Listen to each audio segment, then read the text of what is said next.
I actually, in doing this, Casey, I've been really anal about it, thinking, what if I talked with Casey for 45 minutes and then said, "Oh, I forgot to go record." How would we redo everything? Oh, true. I can't record it on my end, unfortunately. Well, I got you. You look wonderful, Casey Cowan. I put on eyeliner today just for you. So did I. No. Yes, thank you. It's all about the lighting, as every reporter knows, and so I have soft lighting here, and That's lighting coming in from the bedroom windows can be a bit bright. Our bedroom faces east. We wake up at 5:45 now this time of year. and that's in Tucson, Arizona. Technically, we are in Oro Valley. It Uh-huh. is just north. It's on the north end of Tucson. We like to say we're the Lake Oswego of Tucson. Good. That's a good thing to be. Yeah, it's a really wonderful community, but it's not a 55 and up community. We have people of all ages on our street and families with kids, and it's not a gated community. It's just perfect, though.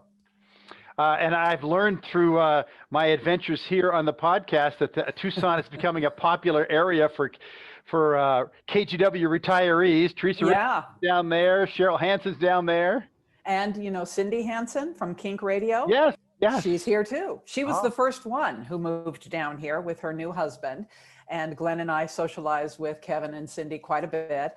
And actually, Cindy and Cheryl and I had lunch together yesterday. So Awesome. And who else is moving down here is hopefully soon, Janice Collins and Bruce from Coin TV. Right. Remember I remember Janice. Yeah. They absolutely are planning on moving down here to the Tucson area.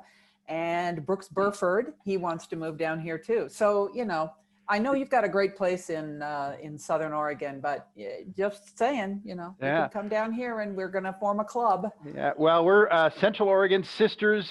We're right outside of Sisters. We're 20 minutes or so from Bend. That's a nice place to be. Yeah, we love that. Casey, usually I do this chronologically, but I want to start with what you're doing now because I think it's so cool. You're a published award-winning author. Yeah, I'm not making any money yet. Yeah, sure. The genre, though, it fascinates me. Tell me about it. Okay, fantasies. Good for you. These are postcards I use because you never know when you can pitch your book to somebody who likes to read. This started with the first one, which has been retitled Journey to Wizard's Keep. I've seen that a few times. You've posted that page. Yeah. Well, that originally was called The Log, and it was something that my friend Sarah, this character is based on Sarah, Irene, and this is based on Nancy Danner of Danner Boots. These two women were my best friends in high school. We all went to different colleges, and Sarah had read Lord of the Rings and loved it, except it didn't have very many good female characters. Not at all. So she decided to write her own book, and she started this whole thing. She wrote this whole backstory about the Valley of William Atay. She just switched up all these Oregon names, and the king was King Neil, the Golden King, which was Neil Goldschmidt. I mean, it's amazing. The Hooded Mountains, all that stuff. Is there a jester named Bud Clark in there yet? There is not. But she wrote it and sent the first chapter to Nancy and said, "Hey, you write the next chapter." She had already established herself and her best friend, her character's best friend, Nan. Nancy Danner became Nan the Dancer. That's her great art. I know, it's really hokey. I made a lot of changes, trust me. And then Nancy only wrote a couple pages and kind of just got too busy. This was our senior year in college. And, Nancy was a student teacher and it was all very intense. So she sent it all to me and said, "You finish this chapter." So I finished the chapter and introduced myself as a character, Kay. Okay. And I gave myself curly blonde hair because I think at that time I had a perm. And I always wanted curly hair. So that Kay had this unruly mop of curly hair. And we were off and going. And we went back and forth. And Nancy, we kept encouraging her, but she would just never get around to writing. So Mostly it was, I think we got one other chapter out of her, and then Sarah and I just finished it. But we never really finished the book. We wrote all the way up to 1982. By that time, I was working at KGW. Really? And life just got busy. And so we just stopped. But I had filled 2 big 3-ring binders full of all of our handwritten and Xeroxed copies. And I have to tell you, as a poor student, the hardest part of doing this was finding the money to make 2 Xerox copies of what we wrote and send them, mail them out. That was always a struggle. But we just stopped, and I never threw out my copies. They were in the basement of my house for 23 years. Good for you, you little hoarder. I know, I know. And then I actually, when I was cleaning out the house, when Glenn and I got married and moved to our condo, I thought, should I keep these? Yeah, I'll keep them. Put them in storage, in our storage unit in the condo building. They really smelled like my basement at that point, not a good odor. And I just kept them there. And then move forward to 2012, I had been shit canned from OPB and was very depressed and had nothing to do. And out of the blue, Sarah said, hey, do you still have the log? And I said, yeah, I do. She said, would you mind typing it up and emailing it to Nancy and me? Because I don't have my copy. She doesn't have hers. You're the only one who has it all. I don't even remember what we wrote. So it gave me a project. And so I started writing up each chapter and mailing it. And we just sort of got all caught up in it again. And then we got to the last chapter and realized, oh, heck, we never finished this story. So I mapped out a conclusion and I said, if we each write 1 or 2 chapters, Nancy, you do this part, I'll do this part, Sarah, you bring it home. And we finished the book and we were like, yay for us. And we gave it a new title. And I had a friend come up with just a cartoon kind of drawing. A sorority sister who was a very good cartoonist and illustrator. And we just published or printed off copies ourselves just for our own amusement and for all our friends who we made characters in the book. Mm-hmm. But Sarah wrote such a great finish. It was this beautiful ending where Irene gives birth, but you don't know if she gives birth to a boy, which would be a wizard, or a girl who would be a mortal. And she just left it hanging. And one day I was thinking about it and I went, oh, I know what happens. And I went to my computer and I wrote the first chapter and I sent it to her and I said, do you want to keep going? And she said, oh, yes. And she had the complete idea for the plot of The Hunt for Winter. Which is the sequel to the log, right? Yeah. Okay. And then, and we kept writing and writing. And at one point it was just getting so big. I said, you know, we need to stop this book at this point and start the 3rd book at that same point. And so that became Everfire. And so is that self-published or were you able to get an agent? Oh, I was not able to get an agent, but I did get a very small indie publisher that took this book and published it, but it was not in any bookstores. It was what we call print on demand. Yeah. And then she also published this one as well. So then her company went belly up. She just, the sales were just not happening. And so I was able to buy back the rights for very little money. And then when I was recovering from my ankle surgery, I reformatted and made some changes and I published them. And then they were independently out there. And then I did the same with Everfire. So they're out there on Amazon, but I just cannot figure out how to get them under people's eyes. When people read them, they really like them. Yeah. We seem to have found an audience with middle-aged women. The same women who love, remember they turned Twilight from this young adult novel into this huge thing. Well, those are the people who would show up at the, at sales that we would have with the Oregon Historical Society does this Christmas sale. Floyd McKay is always there with a book. And I got into it. And so we would be there with our little books. And so we sold some the first time, we sold like 14. Then the next time when we had The Hunt for Winter, a bunch of those women came back, said, oh, I just have to know what happened next. And then we had a year off because Everfire wasn't ready. By the time I went back, I had all these middle-aged women coming up and going, oh, I was hoping you'd be here. I have to know what happens to the end of the series. You got some groupies. Good for you. I know. They're very small number though. But anyway, that's what I'm doing now. Good. Well, I think, if I think the next step is you sell the movie rights, somebody makes a Netflix, something like that, then everybody's going to want to buy the books. If anybody has a connection there, please call me. Let me know. But during the pandemic year, I decided to write the prequel to the journey to Wizard's Keep.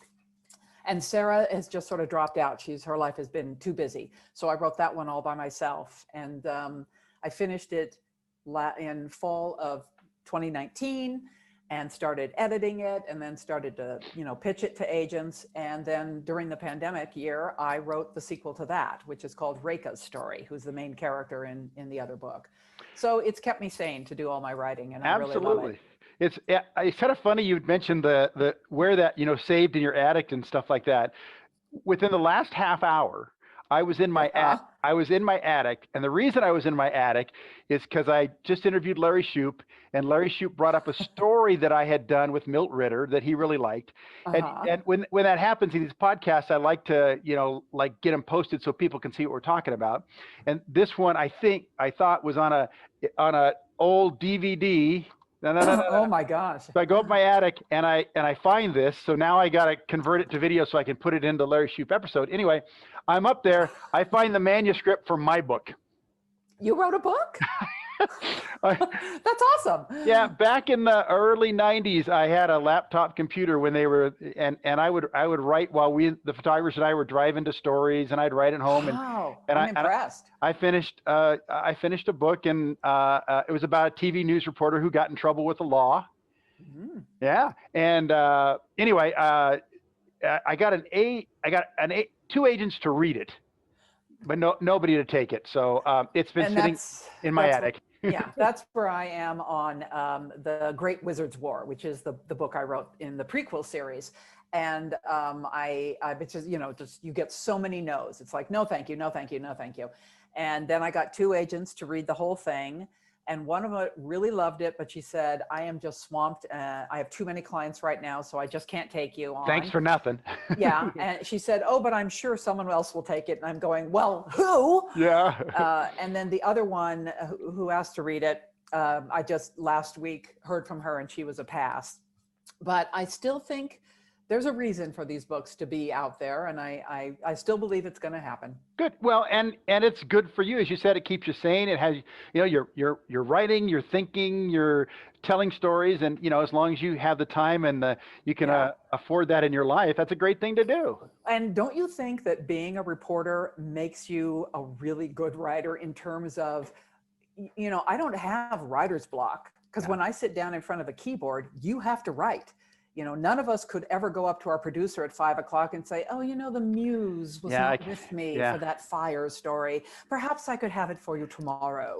No, you had to crank that crap out. Yeah. And sometimes it was crap, but sometimes I went back and I looked at a script that I thought, this was awful. And I went, oh, that's actually not too bad. Nice little phrase there or whatever. So all those years of being a reporter, don't you think we were like trained to be in writing mode when we're in front of a keyboard? Yeah. And it makes you a better editor too, because, when you're looking at a minute 30, you realize, and I doing stand-up comedy these days, I'll write a bit and then I go, well, that word's not necessary. And if that phrase is really important, but it has to be there.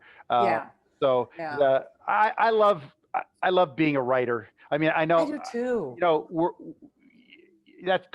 I just feel as though as journalists, as reporters, that's such an important part of what we did. And it helps, writing letters of recommendation for some of the kids that I coach and teach, writing, memos to the groups that I'm working with. Anyway, it's a wonderful skill. I wish more kids had it. You know what I mean? I think they should encourage kids to do that more. But I also have to say that when I was a reporter at KGW, surrounded by so many good writers, I really took my gift for granted. And I sort of thought, well, everybody can do this. Then when I left KGW and I went to work for the Children's Services Division, and I had to produce a newsletter every month or every week, I don't remember. And I would have other people within CSD send me articles, and I would read them, and I would just go, oh my God, this is so awful. Yeah. And and that's when I realized, I am good at that. And I shouldn't take it for granted, because not everybody can do that. Right. But when you work in KGW and everybody's a good writer, you just assume everybody in the world can do what we do. Not true. Yeah. I dug up I was inspired by Teresa, who had, billboards and bus sides and crap like that. I was like, wow, that is so impressive. But I did find this picture of me. This is from 1983. I'm up at the zoo. Cool. And With your blue KGW rain jacket. I know, loved that. I was so excited when I got that. I know, it was a real mark of distinction. Yeah. And then the years that I was the entertainment reporter, this is the ad. Oh, I love that picture, Casey. Okay, I remember so vividly taking that photo because they said, Casey, we need to have you do this photo, come into the little studio. And I said, okay, but I got to go on a story. The photographer's literally in the car waiting for me. And they said, just hold this and do this. And I went like, ha, ha, ha. And then I said, if you got it, boom, I was gone. And I was just like, damn, that was a good picture. For 3 or 4 takes. Yeah, that was a fun year doing the entertainment. Well, we'll get to that because I think that's where I first got my doses of C Cowan when you were doing that. But let's see, Wilson High School, theater geek, right? Yep. Yeah. All my friends were in plays with me. Yeah. OSU, involved in your sorority. You end up in Missoula, Montana to start your career, and you get out as fast from there too. I got out as fast as I could, definitely. Yeah. But, how'd you get to KGW though? Oh, well. I mean, because that's a blessing to be able to get to both of us worked in our hometowns and for full careers, and most people don't get that. And so they never get that chance. Yeah. Okay, so I was working at Missoula, Montana at KECI TV, and here is Casey's chill chart, because they made me, I had to do the weather, and I knew nothing about weather, but we used to give this little chill chart out to people. I was chill before being chill was chill. And, but I knew I was ready to move on. And so I came home for a trip to visit my parents and family. And I had set up appointments at Coin, K2, I think, maybe it was KPTV, and KGW. They all were willing to have me come in and bring my little tape and show off what I do. And I, at KGW, met with Dave Lipoff, who was really nice. I mean, he was really, really nice, and he was very encouraging. And he said, well, you know, we actually have an opening for a weekend anchor coming up. So, you know, maybe we can consider you for that. I said, ooh, yay. Whoever I met with at Channel 6 was really awful, just terribly mean. And Channel 2 was not much better. I mean, they were very dismissive, and it's like, you don't have enough experience to be in this 23rd largest market, blah, blah, blah. Missoula was the 156th smallest market out of 212. So yes, a good place to begin. That was the formula. You were at 150. They wanted you at 50 or 60 before they got you to the market 20. Exactly. But some people like you and I can defy that formula. Well, and I'm really lucky that I did. So I didn't get the job for the weekend anchor. That went to Carolyn Young, who was already working there. And I couldn't fault them, because it's like, well, good, they promote from within. I like that about that station. So 6 months go by, and I come back to Portland. And a friend of mine who worked in HR said, go ask for an interview with this same guy that you liked and was nice to you. And don't bring a tape this time, and just ask him for help. Just ask his opinion, because people love to have their opinion asked. And I went, all right, that seems strange, but okay. So I made another appointment with Dave, sat down. I said, you know, Dave, I know I'm ready to leave Missoula. I know I've learned everything I can learn there. Maybe I'm not ready for Portland yet. What do you recommend? And he was just like all over it. It was like, well, I think there's an opening in Spokane. That's a good market for you, and blah, blah, blah. And he was making calls and, you know, helping me. None of those panned out. But 3 months later, there was another opening for a weekend reporter at KGW.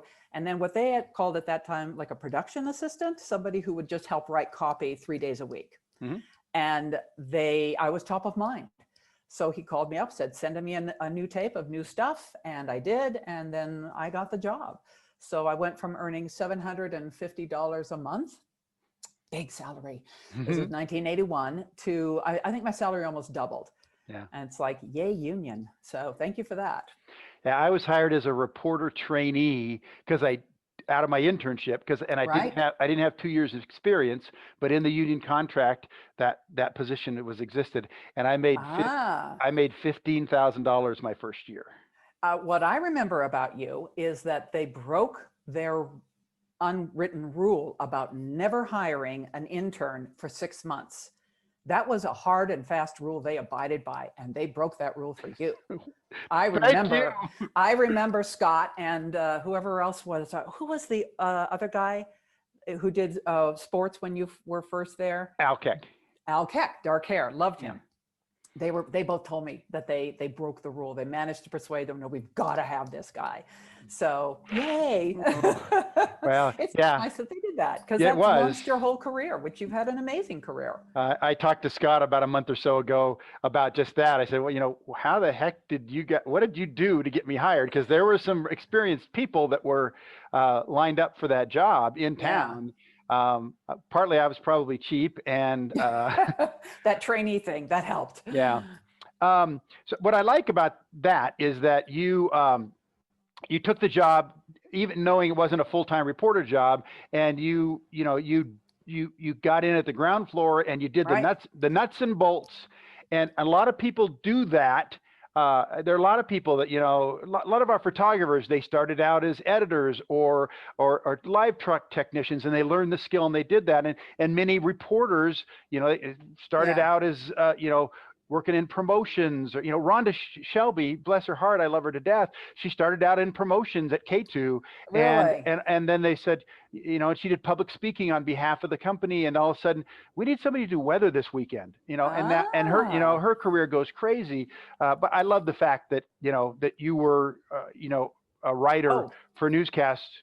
And did it happily, probably. Yeah. Well, yeah. But what they found out was, because I was a very fast writer even then, they could send me out on a quick story, some press conference, some little thing at the zoo, whatever.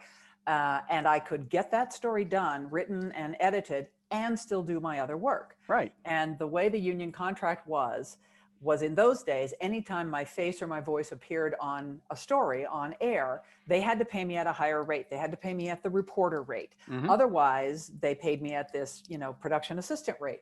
And I think it was like it was a $70 day if I was ever on TV.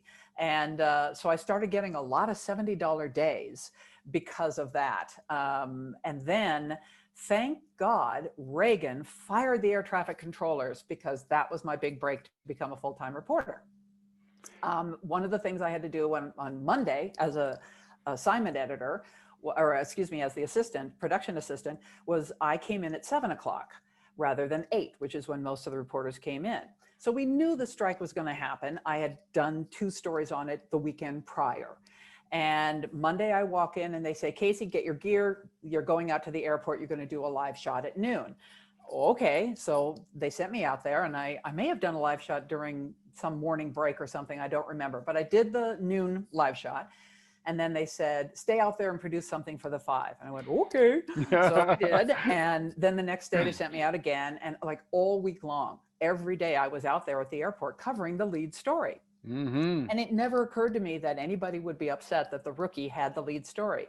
But Steve Ermo told me later, years later, that there was a lot of grumbling about how I had the lead story, because, we all put such store in that. It's ridiculous. Yeah. But anyway, I guess they thought it was okay. And I came in one time and sat down with the news director, and I said, am I going to be a full-time reporter after this week? I was pretty ballsy to say that. And he goes, well, yeah, you are actually. And I went, oh, good, thank you. Yeah.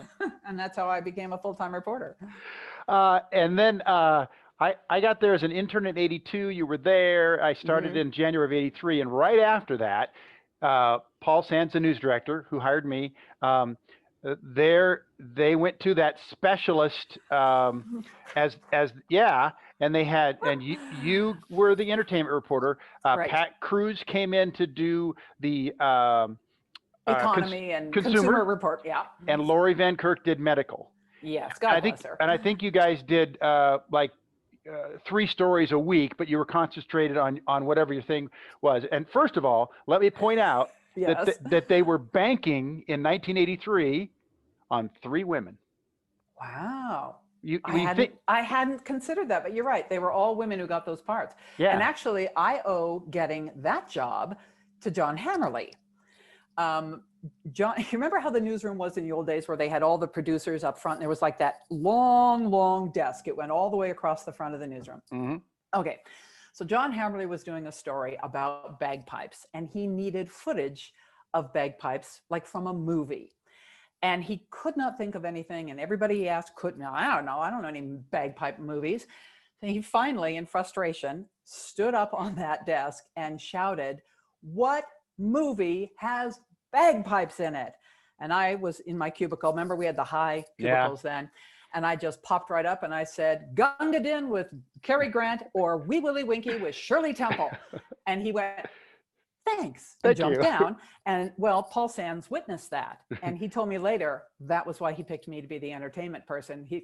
I think he asked me first, you really like entertainment and theater and all like that? I said, "Oh yeah." And he said, "Okay, then I'm going to make you the entertainment specialist." It was a fun year. Yeah, because I mean, to get to do the kind of things that really interest you, and to have your niche where you were planning what you were doing and not having to wait for an assignment to come in. That's kind of a nice way to to run your life as a reporter. I remember the cool thing was you got to see all the movies and previews before the rest of us.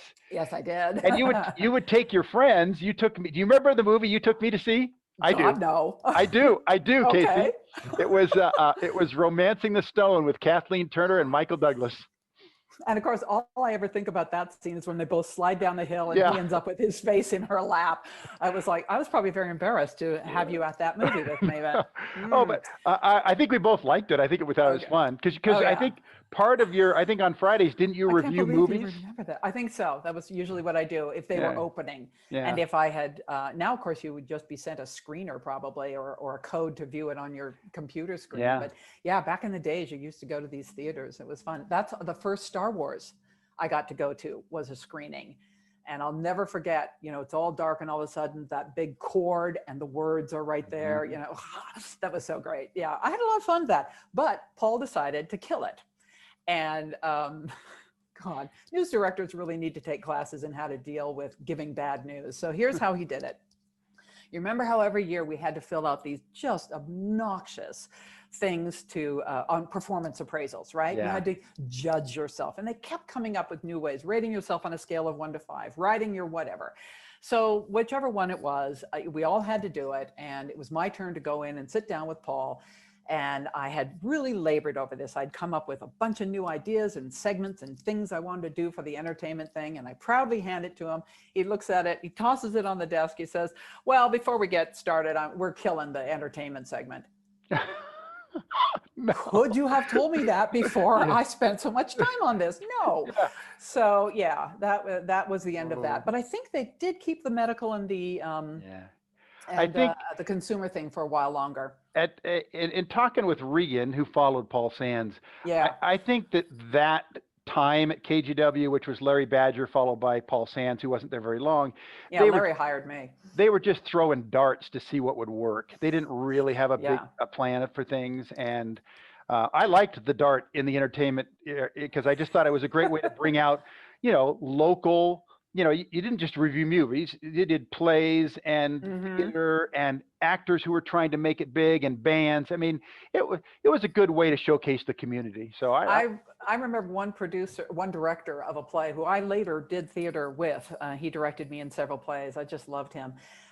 He was doing The Bad Seed, which is a story about a child who's just evil and ends up, killing another child because she wants something from it. It's a spooky movie, and they were doing it as a play, and it all hinges on casting the right little girl to play that part because she's a total psychopath. Anyway, so I called Civic Theater and I said, "I'd like to do a story on this, and I know you're in rehearsals. Can we come?" And Jerry Leith told me years later, he was annoyed that we were going to take up time from his rehearsal. And, he gave me the interview. I think I interviewed the little girl. We shot some scenes and we left. And after it aired, he said they sold out. Yeah. And he said, that's when I realized how important the media could be to the theater. So, that was a fun year. Didn't you, Paul Simon and Art Garfunkel got back together at that time for a big thing. And did you get sent to Vancouver, BC for that? And I almost got killed. Okay, we buried the lead. That is in my memory as one of the most scary experiences I ever had as a reporter. I Oh my was there goodness. with Jeff Douglas, and I want to say Milt was the photographer. I'm not sure. Danny I really Bronson? have maybe it might have been Bronson. Anyway, we go up there for this, and the way they had the arena set up was they had chairs, then they had a big empty space where they had people were allowed to sit. Then they had a series of guards who were standing. Then there was a little more space, and then a cement wall, which came right up to about my armpit, and the stage was right above that. Okay, so there's this buffer, and the guards were there to keep the people who were, in the, I forget what they used to call that thing, where they'd allow people to crowd in there. And there was a fatality at another auction, at another concert, and they banned them. Now it's a mosh pit. Yeah, but they allowed it at the time. So we were set up between the guards and the cement wall and the stage. So we had our camera set up, and just before the concert started, the guards went away. And the crowd took that as the opportunity to rush. And so all of a sudden we were surrounded. We're trying to keep our space and our gear safe. And people would push from the back, and this wave would come, and I was being crushed against the cement wall, this barrier. And I mean, I literally was screaming because I was so scared, and because I was being crushed by this crowd. We finished shooting whatever we needed to shoot. We literally had to take the gear, put it over the barrier, climb over the barrier, climb under the stage, and escape. It was really terrifying. Wow. So that's my happy memory of going to the concert. All the while, slow down, you move too fast. I don't know if they saw it at all. If they saw me screaming, they probably thought I was screaming with joy. Yeah, right. I was so close to them. That reporter's a big fan down there. She loves us. Yeah. Yeah, those are some, I mean, I'm sorry that it was so tragic, but getting to do as a sports reporter, they sent me down to within a couple of months, I was down at the Forum in Los Angeles watching the Blazers and the Lakers in the playoffs. Being that must have been cool. Yeah, just being a news reporter you get places that other people don't get, and it's true. It's really tremendous. Yeah, the access is pretty amazing. And you did so many things at KGW, because I know you anchored weekends for a while. One year. Yeah, the Salem beat. The state government beat, which Regan put me on that beat. That was 4 years of covering state government, basically the Goldschmidt administration. His 4 years, yeah. And I don't know that that doesn't happen as much as it used to. We used to have a bureau there. We had our office, camera, editing equipment. You got to work with the eccentric Lauren Ruark, who's a legend in the market. I know, he had so much hustle. He never walked if he could run there. That's basically Lauren. But I remember Chuck Diamond telling me, the only reason we're all here, Casey, is because we're all here. And the first station that drops out and closes its bureau, they're all going to fall. And he was right. There's nobody has a permanent bureau down there anymore. Yeah. But I did enjoy it. I was, Regan wanted me to do it. Eileen Pincus Walker was leaving. Right. And he offered it to me. And my feeling at that point was, he's probably hoping I'll fail so he can fire me. I mean, I really had no trust in his choice as me replacing Eileen. And I really didn't want to do it. I think, actually, he didn't tell me. It was Jeff Douglas. I think probably Regan told Jeff, call Casey and ask her to do this. I was home recovering from my ankle surgery. And I told Jeff no. And Jeff, being Jeff, just kind of said, well, think about it. Just think about it for a while. We'll talk again. So then I called John Tuttle, and he answers, and I said, John, I'm craving Chinese food and company. Can you get some and come over? And he said, okay, sure. So he got Chinese food and he came over and we ate, and I told him about this offer, and he didn't say much. We just kind of talked about it a little bit. And then as he left, he just turned and said, I think you should do it. I think you do a good job. And then he just walked out. And that's why I took it, was because of John's faith in me. That's the only reason I took it. And the first year was terrifying because I didn't know the people. I didn't know the issues. I constantly was stressed out. But by the second legislative session, I loved it. And I really liked the legislators, and it was more fun then. There wasn't so much division and all that kind of crap. So I enjoyed those 4 years. You mentioned a couple of great people that you were mentors for you. Jeff Douglas, who was the kind of an executive producer. He did a lot of jobs.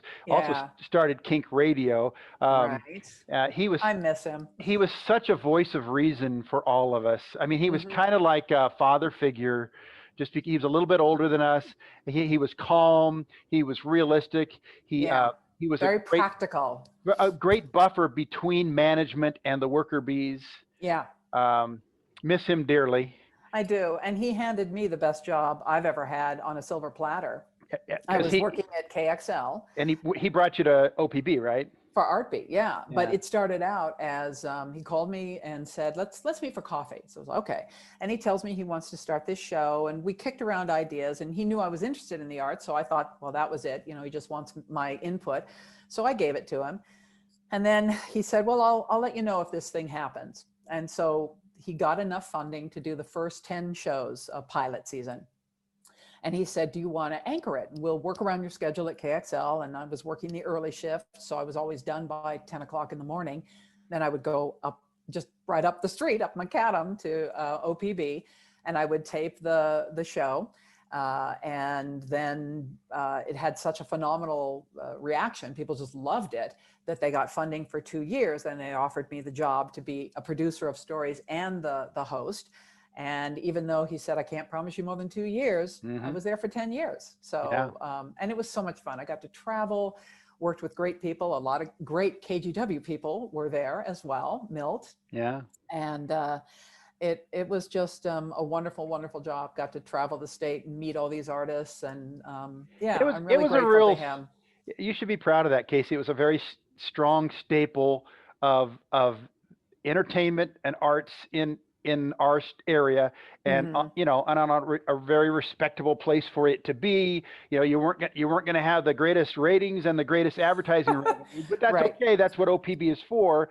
And what you did and produced there over those 10 years is really something to be proud of, I think.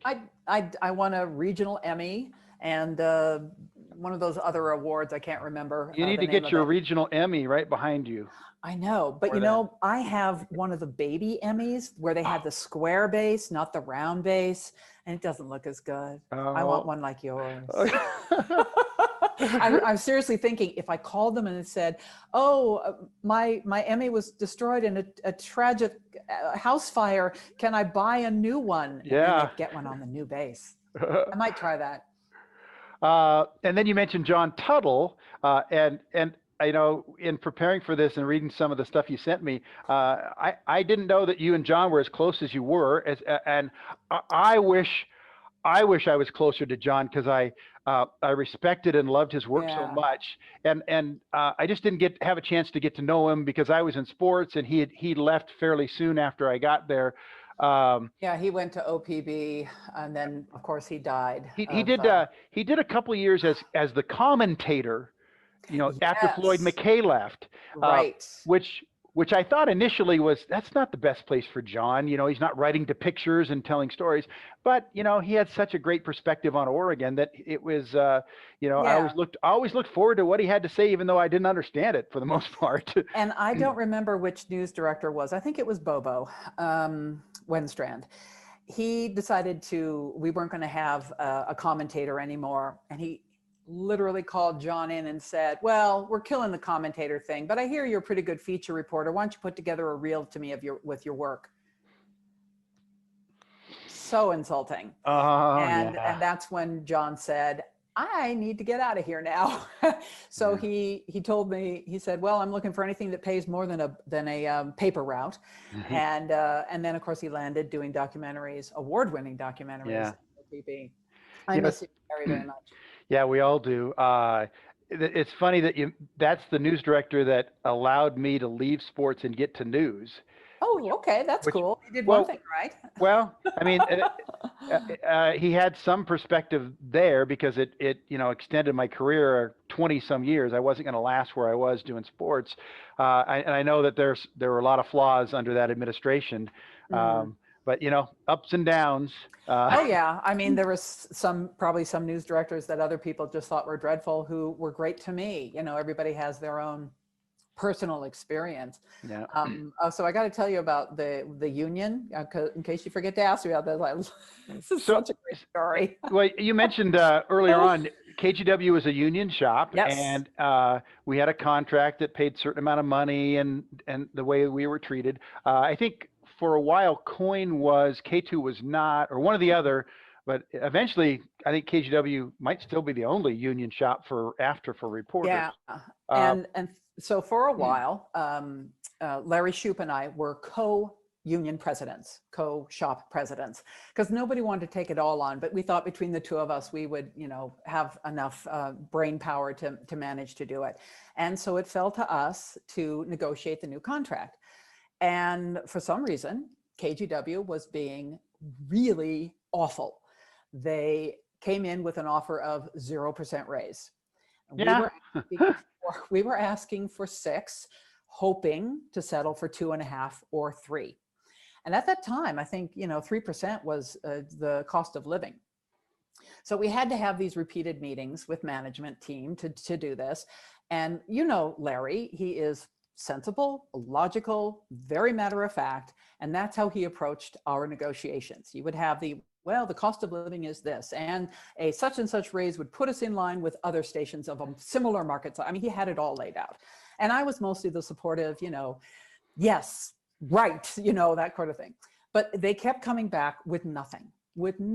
And finally they came back with 1%. And I lost it.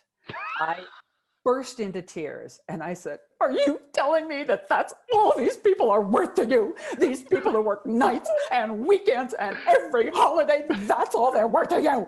1%. And went, let's take a break. So they leave and we would come back and they say, all right, this is our final offer. And it was 5% or 4%. I think it was 5%. We were hoping for 3. Mm-hmm. And so Larry and I are trying to keep, it's like, yes, well, we will discuss this with the rank and file. Thank you. And we go, and that's how we got that nice raise that year, because he was all the left brain logic and I was the right brain emotion. And together we worked pretty well. You were good shop steward, bad shop steward, good cop, exactly, bad cop. Exactly. And I don't know if Larry even remembers that, but I will just never forget. I just totally burst into tears and lost it. And they were not expecting that. Well, good timing. Yeah. That should have been the way that you planned it. So yeah, no kidding. Well, it's I just love being a part of your story, Casey, because when I started at KGW, you guys were it. You guys were, you and John Tuttle and Lou Frederick and Lou. and Neil Rosenau, and not to mention all the other, but Ann Curry was there when I started. Yes. And right. so when I have a great Ann Curry story if you want to hear it. Please. Okay, so Ann was always, she had her eye on the prize. She wanted to go very far in this business. And did. And we were in the ladies' room one time, both doing our makeup, because one of us was going to be on set, one of us was going to be in a live show. I don't know, but we're both just like, doing our makeup, not talking. And she looks at me and goes, Casey, what are your goals in this business? And I went, well, I suppose I'd like to anchor, but mostly I want to stay here in Portland. This is my home. I'm happy here. I said, what about you? And she goes, I'm going to go as far in this man's business as I can. And I'll just never forget the wording of that, this man's business. And, not long after that, she had an agent, she went to LA and then got on with the network. So, good for her. She went all the way. Yeah. Well, and then, her story leaving the Today Show, which has never really been told completely. We've heard a lot about her and Matt Lauer and, so she was fighting the good fight all the way. Oh, everybody has a horrible firing story. Everybody. Yeah. Remember Tracy Berry found out they were taking her off one of the newscasts. She read it in the newspaper, in the gossip column. That's how she learned it. I had a news director walk past me when I was the anchor and say, by the way, this is your last weekend anchoring, and keep on walking. You know, did not call me in and sit me down for a conversation, just like a drive-by firing. So yeah, it's just I think endemic with that industry. Well, they should give lessons on here's how you break someone's heart in broadcasting. well, but you, sir, you, ma'am, are a great survivor because you, in all the different things you did, and being, all the different shifts, and being just a hard worker. And Everybody was, though, I think, at KGW. Yeah, I always love the people that would put their nose to the grindstone and get stuff done for the good Thanks. for the good of the team, and so that was awesome. I had some great examples, like you said, Neil Rosenau, Tuttle, two of the best people to write to video. I learned so much from them. They were just the best, and you were always fun to work with. And do you remember Steve Ermo? Steve Ermo did that morning cut-in stuff during my internship, but he was gone. Right. He was gone pretty soon after that. But I do remember him. Yeah. I have no idea where he is. Every now and then I try and Google him to find him. I don't know where he is, but he was a good friend. We used to hang out together and talk a lot. Well, and the other thing about that work ethic that I learned was from all those great photographers that we worked with. You know, people who, they just got thrown around. I don't want to say abused, but it's like, go there, get this, do that, pick up that reporter, do that kind of stuff. With no thanks, no on air, nothing. Those people, they taught me as much as the reporters did. And when I first came to KGW from KECI TV, I shot my own stuff. Mm-hmm. Or you'd go out with another reporter, you'd shoot his interview, he'd shoot yours. And so I didn't know how to work with a professional photographer. And I didn't realize the importance of communication with them about the story. And one of the photographers, his name was Steve, very dark hair with white streaks. Steve Gosson. Steve Gosson.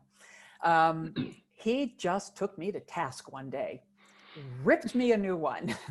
And explained to me, this is how it's supposed to be. This is what you're supposed to do. And it was like, well, okay, thank you for that. I had no idea.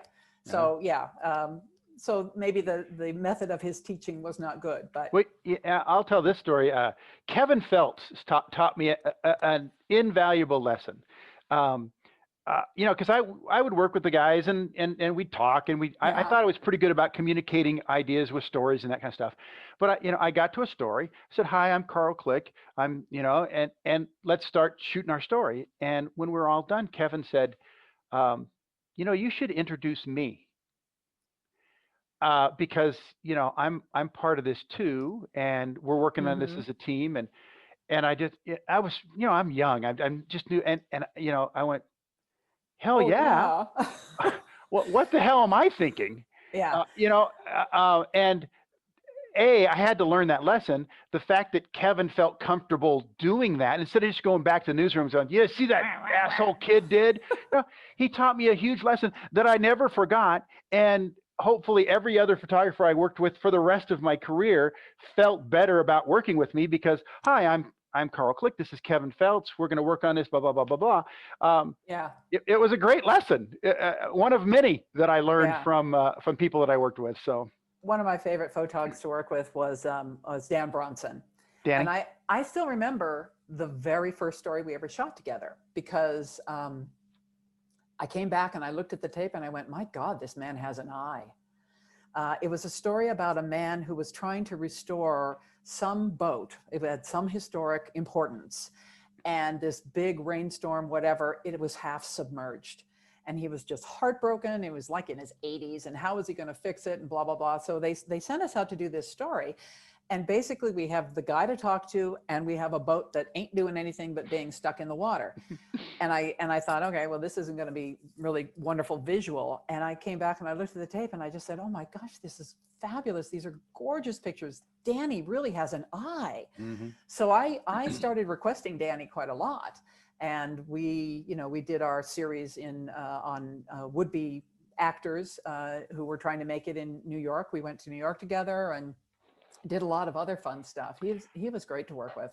Yeah, the story I remember with Dan Bronson is he and I came over here to Mount Bachelor to do a story on an Olympic skier, a cross-country skier who had won a medal and was getting ready for the next Olympics, which were going to be on NBC. So And so we came over, we spent the night, we did 2 stories with a guy, and then we came back. Now in sports back then, we edited our own stuff. Oh, really? Oh, Yeah, fun. which was against the union contract, but they just kind of looked the other way, because I had forgotten that. I don't think I knew that. most of the stuff we were editing were like highlights, and Mm-hmm. a photographer or an editor, they didn't care about this home run and that double play and that kind of stuff, and we just wanted to crank it out. But we also edited our own stories too. Oh, okay. And most people didn't mind that, because they would rather be shooting and editing the other stuff they're doing. And to edit a sports story, you needed to understand sports a little bit. Anyway, Count me out. Yeah, well, but I think it bothered some people, but not everybody. But anyway, so Danny came back and he said, "Do you mind if I edit this?" And I said, "No, not at all." It was new because we edited our own stuff, but yeah, great, go ahead. And he spent the time. He had shot certain shots to do certain things, and he dissolved and things like that. And he edited the hell out of that story, and I would have butchered it. So yeah, talent will out. Yeah. But yeah, we had great photographers that we worked with, and our assignment editor, remember Elliot Ecke, he knew who to put together depending on what kind of how much time could be used for that story. So if it's going to be a feature and you've got all day to work on it, great, send Tuttle and Milt out there. They're both, they're going to take the time, and it's going to be a wonderful piece. You need something really fast, maybe you're going to send, Casey and somebody else out. One time I literally was writing the story, driving back from it. We were in the second segment of the news. It was already 5 o'clock by the time we got there.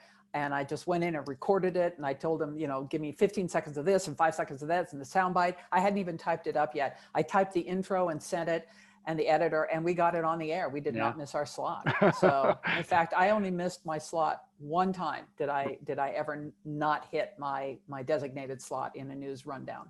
So that's something to be proud of. Yeah, I only missed once too. And the only reason I missed was because the story in front of me missed. Oh. So story A wasn't ready, and so they needed story B, and I was counting on that. I mean, we were close. We were counting on that extra 2 minutes before we could get it in. And then came the memo. This was on a weekend. Then came the memo that all the lead block stories have to be done at 4:55. Yeah. Oh, well, they didn't even put any effort into the weekend news when I was first the weekend reporter. I would come in the morning and I'd be all by myself. And Carolyn Young would have left me a list of stories that I had to do, and then some others that I could try and pick up, and maybe one other that I could send the photographer out to shoot while I was writing. And it was just, and then she and Pete Schulberg would come in, and they would do the rest of the writing and put together the whole rundown and all like that. So it was a very good training ground. Yeah. We both had good opportunities to really hone our skills. And Carolyn helped me be a better writer, because she would sometimes read my script and just go, I think you can do better, and hand it back to me without telling me what was wrong. Just like, you figure it out. And I would. I think I hated her at the time, but I'm really grateful for it. Yeah, absolutely. She was a good producer. Well, Casey, this has been a blast. Yeah. I'm having such a good time talking to all my old friends. So well, we're going to be there forever. I mean, maybe hundreds of years from now, they'll be going, wow, what was TV like in the old days? Look, we found this whole series of podcasts by this weird guy, and he's interviewing all his old friends. I'm happy to be that weird guy. So. Yeah.